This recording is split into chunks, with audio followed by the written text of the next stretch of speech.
Welcome back to the Power Awakening podcast and podcast.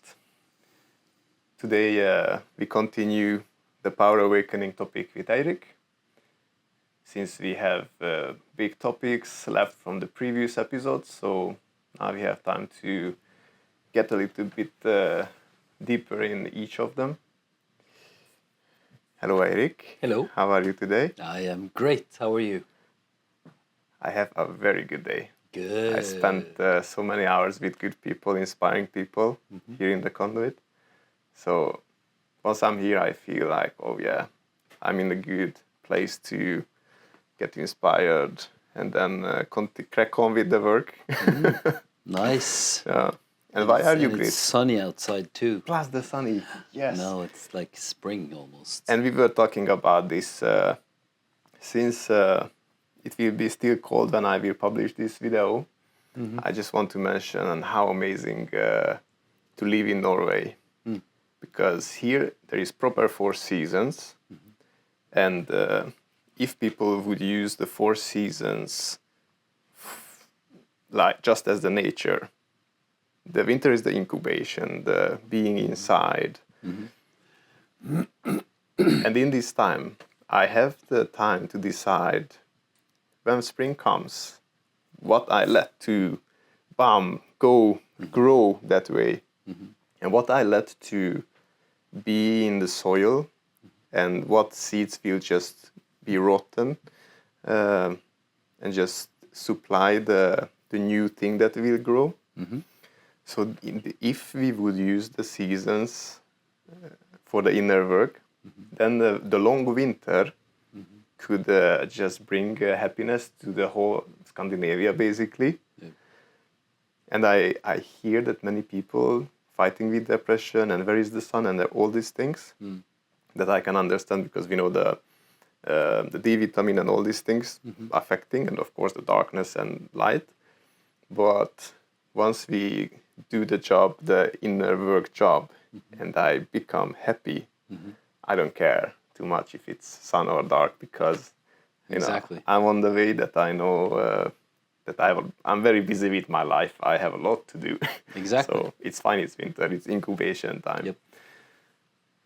So today, how it came up in my mind, I just felt this beautiful weather and sunshine, and it's just like the plants.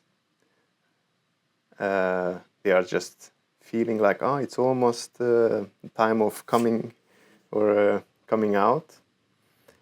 And I just felt like, yeah, Norwegians also, they are inside.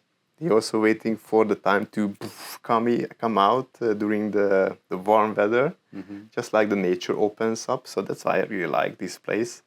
And I want people to like it, because it's amazing if you use it in the right way. Exactly.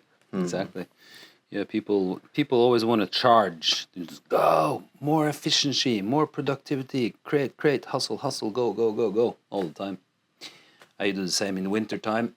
I still create. I'm still active, but I spend more time in the sauna. I do more yin yoga. I do more floating in the floating tanks, and do more calm things to support, because it's dark. Yeah, it's about recharge, basically. Yeah, I think so too.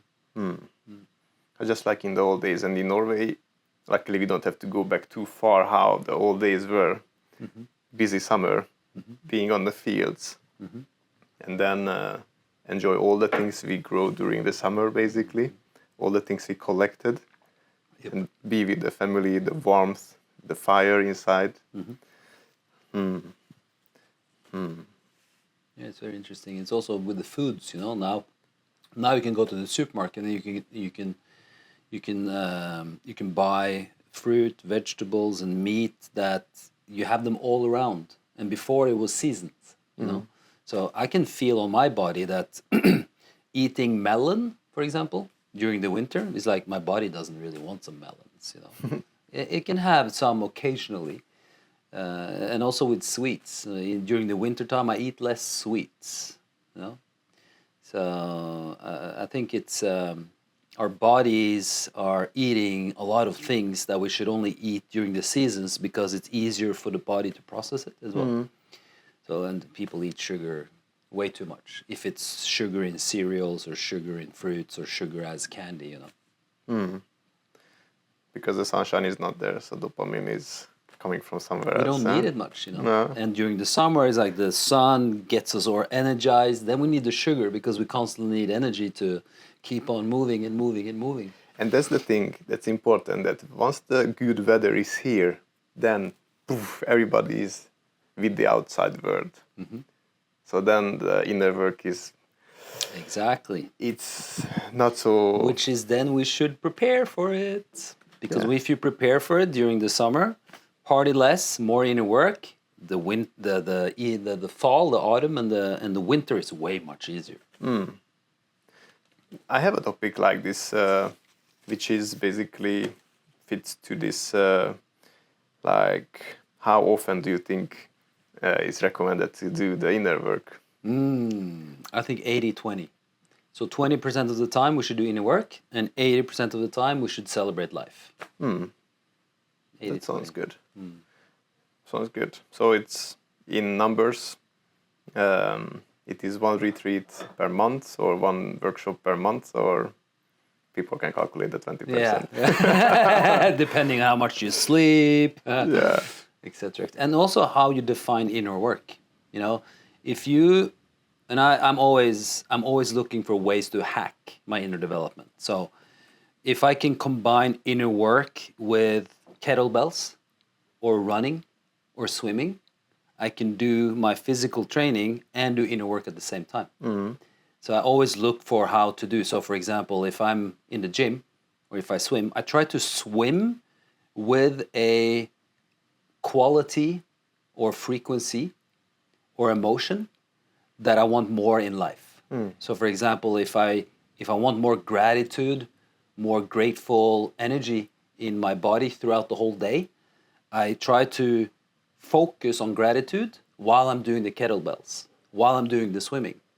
And the funny thing is that when you focus on something that you want to strengthen your mind or your emotional patterns with, when you do that with physical activity, the neurological response is higher form of integration. So you integrate those emotions faster when you do it physically. When I walk from here to the subway, I walk with patience, for example, or I walk with trust. So I practice these emotions while I'm walking in between. Then 20% is like, when do you need to do the inner work? So yeah, hack it.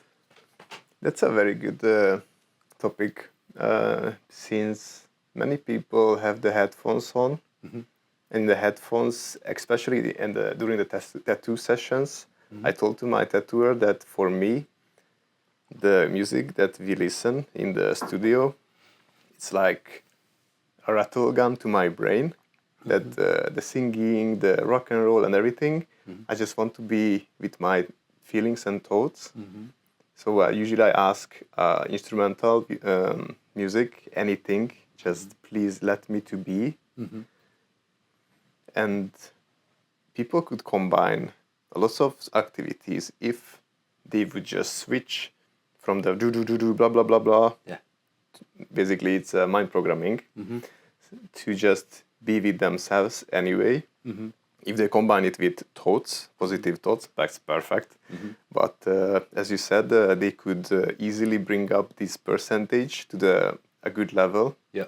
If they just be with themselves and have some good vibe in their ears. Yeah. I think It's very interesting because Warren Buffett was asked by Jeff Bezos during an interview many years ago. So Jeff Bezos asked Warren Buffett, and he said, "Why aren't there more millionaires in the world?" And then Warren Buffett said, "Well, nobody wants to get rich slowly." And I think also that's the problem with inner development. Everybody wants to develop so fast. They want to go fit fast. They want to be smart fast. They want to be emotionally healthy fast. Everybody wants it fast because everything is so fast. So everybody's very invested in short term, and therefore they put on this rock music so they can train harder, so they have more energy to train harder. they breathe very frantically and they do very explosive kind of movements in order to do the inner development somatic work. But the thing is, if you slow down and do the subtle, gentle, more feminine practices, not feminine, but more with patience, in the long term, your curve will just completely exceed. Whilst the people with short-term mindset results, they go up and they crash, and they go up and they crash, but their curve doesn't go as far up in the long term. It's like the metaphor with the rabbit and the turtle, you know? The rabbit runs like this, and the turtle goes slow, and the turtle will win the race because it goes slower. So you're very invested in this short-term dopamine response thing, you know? Yeah. Hence why people take drugs too, and psychedelics in order to do the inner development work, which is a bypass. Especially if they put the trust and focus on only one that thing instead of having more tools to do this inner work. Yep. Because some of them just say like, this takes me everywhere. And I just feel everything, know everything afterwards. That is just like, not like that. Yeah, it's very interesting how many times I hear that, I've figured it out, I've seen everything now. Yeah, it's very common. And it's a part of the process to grow through that short-term response, which is basically a bit immature. It's like a teenager energy. It just brings up the topic what I had today with this beautiful women in this club. They were working with leadership and development of mostly male-dominant workplaces. And they said usually companies bring people to a team building, to a club or a pub or somewhere, or they just order lots of alcohol, and they just want to have the bonding with the alcohol. And I said it's so sad that they have the money, they have the people, and they have the power to move these people and to make the bonding easily, and they think the alcohol is the solution. And if they could organize a team building like our retreats, men's retreats, if it's a male-dominant place, a retreat with people who knows how to help people connect, then these employees could get a lot of inner tools that they could bring home, instead of thinking that this is the only thing, I need this one to go together and talk. So it was a really good topic to bring up, because having only one tool, which is a substance, it sucks. Because last time we were discussing that we need inner tools, techniques to get back to power, to deal with life. And basically what we want is to have the prevention. And the prevention is to go to the workshops, go to the private sessions, go and try lots of things. What makes me feel good? What kind of tools I can use if I lose the sexual energy? What I can use if I use the physical energy? What can I use to be more mindful and all this? Because once you have kids, once you have a difficult job, you have more kids, or just a difficult relationship, you will need these tools. If you don't have, people go and grab the beer. Yep, easy solution. Or any substance, like, I need a solution, get me out of here. So having only one tool or two or three, not enough. But if you are preventive, if you have preventive mindset, I'm a health and safety manager, I know everything is about prevention. I don't want to see any accidents. I don't like to write incident reports. I like the preventive reports. Then people just saw like, this can go wrong, that can go wrong. So physically we know what is it. But mentally, people just find themselves in a situation, my marriage is over. It's no flame. and what do you do? Mm-hmm. So being ready, what can I do to make this work? It's important when you are there. Because when you are there and you go to find a solution, I don't know what is your experience, but it's a little bit too late, mostly. What do you Well, think? I don't think it's never ever too late. Yeah. It's I think it's a matter of igniting the spark that you used to have when you were a child. So, starting to do something that, like you said, make you feel good. So when people are completely lost, the fastest way to make them unlost is to advise them to do things that are pleasurable. If you don't like to go to the gym to keep healthy and you have problems with your body, well, what activity did you do when you were a kid that you've stopped doing? And start doing the things that you did when you were a kid. I don't climb trees, go and swim in the lake, run in the fields, push some cows over when they're sleeping. That's a thing some kids did when we were younger. They were pushing the cows over. It might be a myth as well. But start doing the things that you enjoy doing. And then from there, your body will respond to the pleasure effect of doing the things that are natural to you when you were a child. And then the nervous system will start to promote those actions. So as soon as you start doing things that you enjoy, you also feel like, oh, I want to get more healthy now.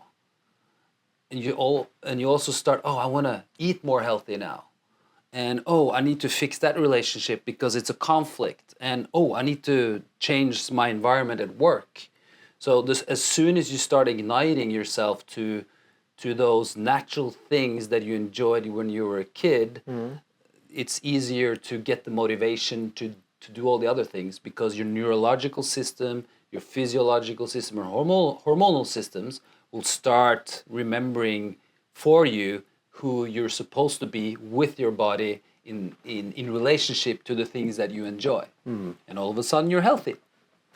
And on that path, meditation, breath work, one-to-one sessions, talking to people that you trust, and be open, transparent, and vulnerable, and all the thousands of tools that's out there in the self-development space. So prevention. Important. Well, I think people should ask themselves, are you really happy with your life? Because most people say, yeah, I'm happy because they have success, or they have a lot of material things, or they have a lot of money, But deep down, are you really happy with it? Are you really happy? Like, do you wake up and smile every day and laugh because it's a funny world out there, How much bliss do you have?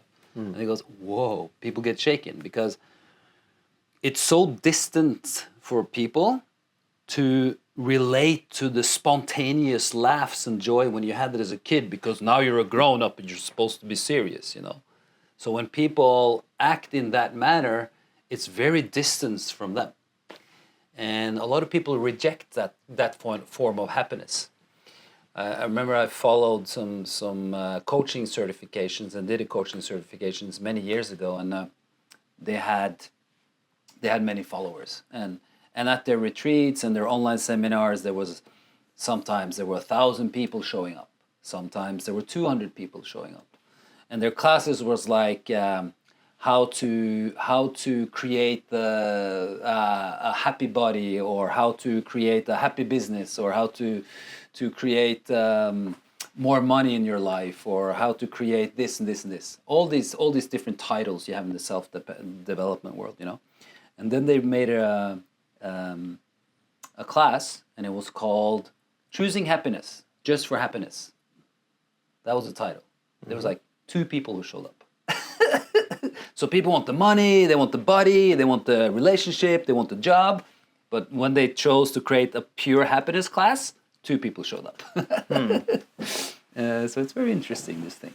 I think people are scared of really connecting back to the true nature of crazy happy, laughing for no reason.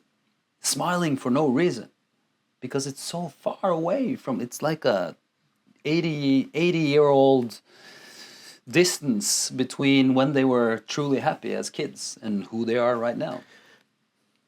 It's a very good point that you brought up, because what I asked from these ladies when we discussed this topic about the beer and the team building, that I said, what do you feel when you drink beer? You know, it's just relaxed and being again silly, play and just, you know, being easy. Yeah, be easy. Yeah. And that's why I said it's so easy if I just ask myself as a manager what I have to do with these people to connect, how to make them easy, play. Yeah. And that's what alcohol does. It releases the inner tension so you can be yourself. Yeah. You know? Yeah. So I don't blame those who is drinking. Because I don't blame them either. Yeah, because I know that they just need this to be easy. Yeah, and I enjoy alcohol from time to time, even still. So it's there's nothing wrong with alcohol. It's when you're addicted to the alcohol to feel good that it's a problem. And there's a lot more people out there that have an alcohol problem. Or a coffee problem. Coffee is the strongest drug there is on this planet.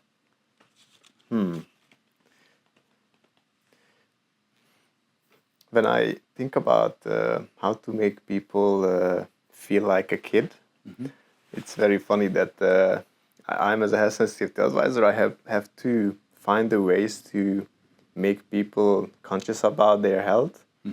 And I started to do warm-up exercises together with the guys. And in the Western world, it's not a thing yet to warm up together before the work. But how I made it funny, I just said for these 30 people, show me a warm-up exercise. And some of them take it serious and give the instructions. Some of them start to play, warm up the hip like this, like when you dance and all this. And they start to laugh and ease into this session. And basically the team building just starts with a warm-up exercise that we make funny in a way. So it's so... I'm so happy that I'm in a position to at least help those people to connect and learn something about how to be more happy at work, at least. Yeah. In this way. Yeah. And it's a good service. And doing like the drinking with moderation, it's fine because it's in the culture, you know, starting from the wine and all these things. So I don't drink because the only thing I like is the coffee with alcohol, any kind of that they make. It's Irish coffee. Yeah, it's so good. But since I work too much, I don't have time to drink coffee and alcohol together. So usually it's like once per 2-3 months or something I can manage to enjoy one. Yeah. But otherwise I noticed that once I drink alcohol, and it was like 3 years ago, my inner voice disappeared. And I was connected to this inner voice. And I just noticed after a glass of whatever that there was nothing. Ooh. And I was like, wow, where is it? Let me to hear it. Zero. So that's what, it was not a trauma, but it was the recognition of, I have to stay clear to have the channel clear. Yeah. So for me, that's why I don't prioritize at all to drink. Yeah. Only once I have this opportunity on vacation or something. Yeah. So I'm happy that I have this experience. So it's the same. Since I know that the sugar is not good, I limit it. So once I'm in a restaurant, I eat. I want to have a very good dessert. But otherwise, the junk things, that's not my thing. Because I know that it's just speed up aging. Yep. It's not good for the mind. Yep. It's acidic. Yep. It makes the body acidic, which is a perfect environment for inflammation and all these things. Yep. So I'm so glad that I learned this through what you said. I wanted to be fit, healthy and all this, so I was searching for these informations to be more conscious, basically, what I do. Because what is hard to do in this life is to be mindful of our human. The human is moved by the hormones, moved by all these chemicals that we digest, ingest. And once we are mindful, as in the previous episode you said, doing meditation is the tool to get there, to be mindful, to be more aware. Basically, we have the basic tools for the listeners, luckily. And in the next episode, we will talk about what will happen if we don't have these tools. What are the alternatives that can mislead? Because it was touched, this topic, the substances, and where the life leads when we don't have these life buoys or something to help us. Is there anything as a closing speech like you used to do? Very good. I'm looking forward for the next episode when we're going to talk more into that. It's I think it's those consequences are real. You know, all these different substances and all these different, we can get like these hang-ups. You know, they consume us, and anything that consumes us takes energy, and then we get older faster. So, yeah, looking forward. It's a motivational topic because many people working on not to get old or slow down the aging. So I'm very happy that the alcohol, the sugar, the stress, and all these topics are quite clear in the social media and podcasters talking about it as well. Because what people have a fear is being old and ugly and die. So now we have the motivation to get them to the right path in a way. Yep. And basically what we want to see, more happy people. Yes. So just stay with us for the next episode and see you soon.